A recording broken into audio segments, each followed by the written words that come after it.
What types of risks should I be insuring against? Ah, okay. Yeah, that's a good question. It comes up quite often.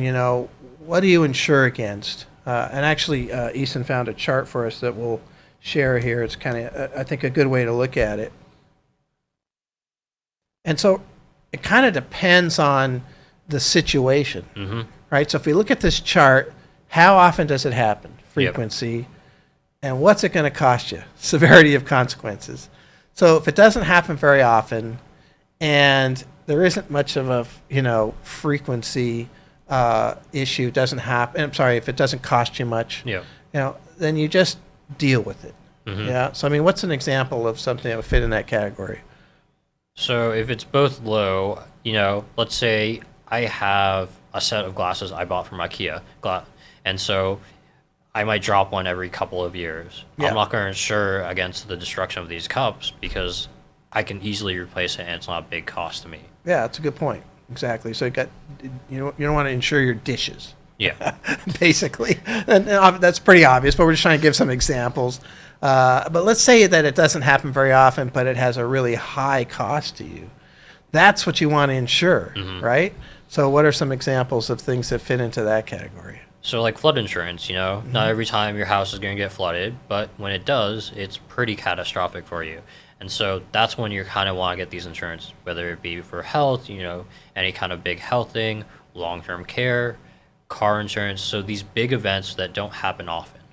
Yeah, we have a pretty high deductible on our homeowners insurance, but we had a flood. Essentially we had 800 square feet of hardwood floor that got wiped out by a leaky pipe in the wall.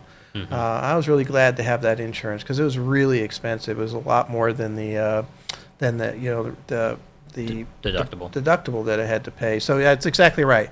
High cost things might not happen very often, auto accident, whatever it might be. Then you can get into these situations where it happens all the time, but there's low cost, right? And so you just want to try to find a way to reduce those because you can't really insure them as far as that goes.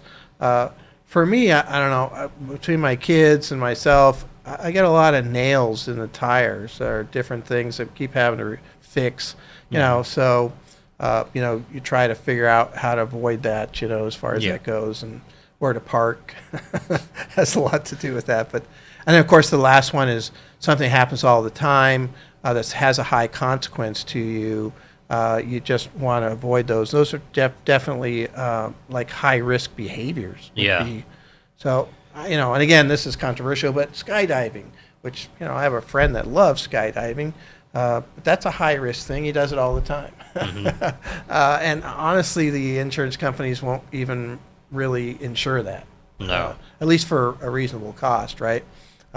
They might carve it out. So like they say, we'll give you insurance for everything, but if you have a skydiving accident, we won't cover that. So I've seen that in life insurance policies over the years where they have a carve out for if you fly in your small plane, your Cessna, and you crash, we don't pay for that, right? And they can make up anything, but that's something that you're flying all the time in that Cessna. It's very high risk, and in their opinion, you should be avoiding it. Right? And they're not going to pay for it. So anyway, insure those things that don't happen very often that have a high cost to you is really what it comes down to as far as that goes. So